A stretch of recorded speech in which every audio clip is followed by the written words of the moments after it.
किस्सा गरीक बादशाह और हकीम दूबा का अलिफ लैला भाग 10। फारस देश में एक रूमा नामक नगर था।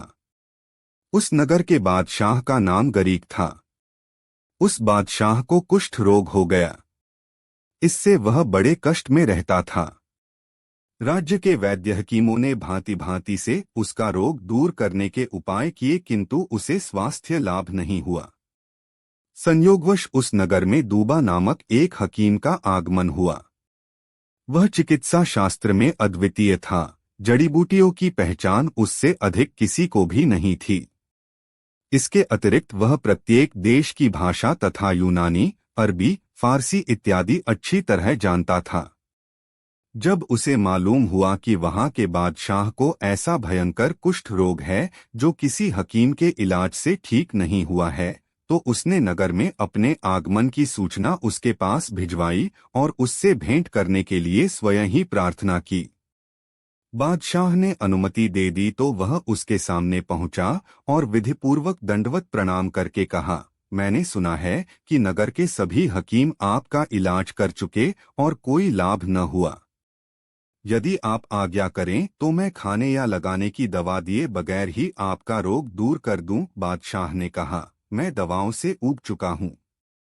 अगर तुम बगैर दवा के मुझे अच्छा करोगे तो मैं तुम्हें बहुत पारितोषिक दूंगा। दूबा ने कहा, भगवान की दया से मैं आपको बगैर दवा के ठीक कर दूंगा। मैं कल ही से चिकित्सा आरंभ कर दूंगा। हकीम दूबा बादशाह से विदा होकर अपने निवास स्थान पर आया।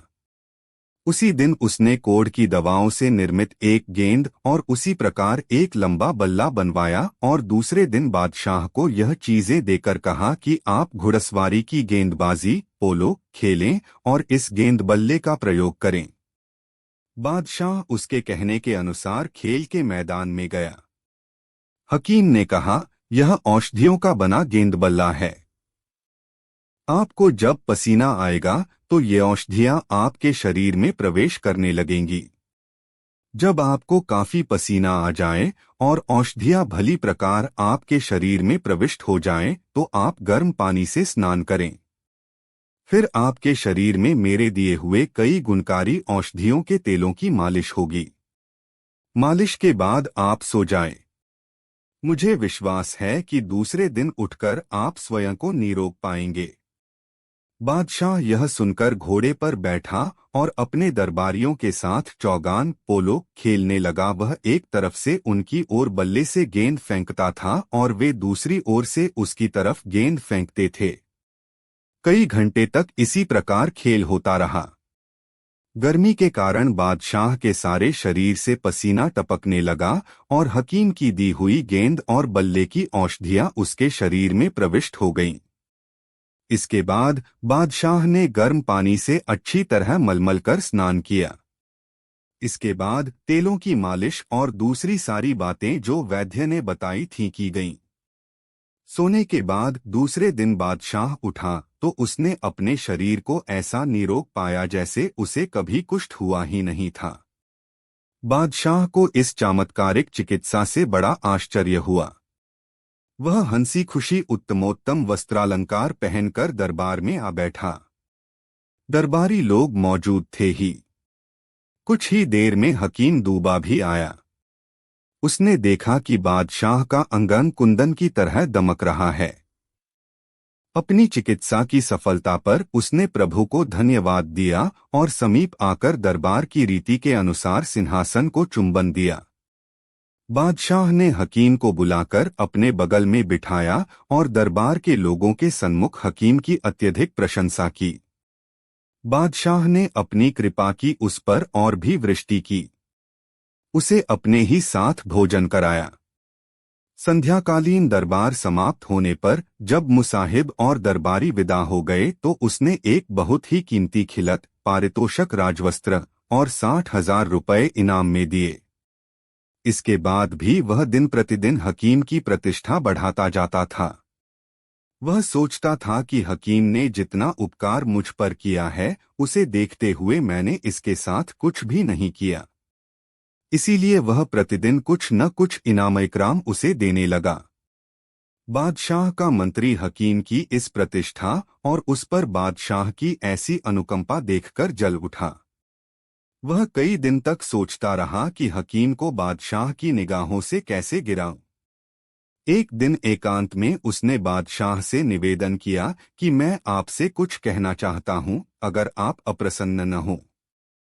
बादशाह ने अनुमति दे दी तो मंत्री ने कहा, आप उस हकीम को इतनी मान प्रतिष्ठा दे रहे हैं, यह बात ठीक नहीं है। दरबार के लोग और मुसाहिब भी इस बात को गलत समझते हैं कि एक विदेशी को, जिसके बारे में यहाँ किसी को कुछ पता नहीं है, इतना मान सम्मान देना और विश्वासपात्र बनाना अनुचित है। वास्तविकता यह है कि हकीम दूबा महाधूत है। वह आपके शत्रुओं का भेजा हुआ है, जो चाहते हैं वह छल के द्वारा आपको मार डाले। बादशाह ने जवाब दिया, मंत्री, तुम्हें हो क्या गया है जो ऐसी निर्मूल बातें कर रहे हो और हकीम को दोषी ठहरा रहे हो। मंत्री ने कहा, सरकार, मैं बगैर सोचे समझे यह बात नहीं कह रहा हूँ। मैंने अच्छी तरह पता लगा लिया है कि यह मनुष्य विश्वसनीय नहीं है। आपको उचित है कि आप हकीम की ओर से सावधान हो जाएं। मैं फिर जोर देकर निवेदन करता हूं कि दूबा अपने देश से वही इरादा लेकर आया है, अर्थात वह छल से आपकी हत्या करना चाहता है। बादशाह ने कहा, मंत्री, हकीम दूबा हरगिज ऐसा आदमी नहीं है जैसा तुम कहते हो। तुमने स्वयं ही देखा है कि मेरा रोग किसी और हकीम से ठीक न हो सका और दूबा ने उसे एक दिन में ही ठीक कर दिया। ऐसी चिकित्सा को चमत्कार के अलावा क्या कहा जा सकता है? अगर वह मुझे मारना चाहता तो ऐसे कठिन रोग से मुझे छुटकारा क्यों दिलाता? उसके बारे में ऐसे विचार रखना बड़ी नीचता है। मैं अब उसका वेतन 3000 रुपये मासिक कर रहा हूँ। विद्वानों का कहना है कि सत्पुरुष वही होते हैं जो अपने साथ किए गए किंचित मात्र उपकार को आजीवन न भूलें। उसने तो मेरा इतना उपकार किया है कि अगर मैं उसे थोड़ा इनाम और मान सम्मान दे दिया तो तुम उससे जलने क्यों लगे? तुम यह न समझो कि तुम्हारी निंदा के कारण मैं उसका उपकार करना छोड़ दूंगा। इस समय मुझे वह कहानी याद आ रही है जिसमें बादशाह सिंदबाद के वजीर ने शहजादे को प्राणदंड देने से रोका था। मंत्री ने कहा, वह कहानी क्या है? मैं भी उसे सुनना चाहता हूँ। बादशाह गरीक ने कहा, बादशाह सिंदबाद की सास किसी कारण सिंदबाद के बेटे से नाराज थी। उसने छलपूर्वक शहजादे पर ऐसा भयंकर अभियोग लगाया कि बादशाह ने शहजादे को प्राणदंड देने का आदेश दे दिया। सिंदबाद के वजीर ने उससे निवेदन किया कि महाराज, इस आदेश को जल्दी में न दें। जल्दी का काम शैतान का होता है। सभी धर्मशास्त्रों ने अच्छी तरह समझे बूझे बगैर किसी काम को करने से मना किया है। कहीं ऐसा न हो कि आपका उस भले आदमी जैसा हाल हो जिसने जल्दबाजी में अपने विश्वासपात्र तोते को मार दिया और बाद में हमेशा पछताता रहा। बादशाह के कहने से वजीर ने भद्र पुरुष और उसके तोते की कहानी इस तरह सुनाई।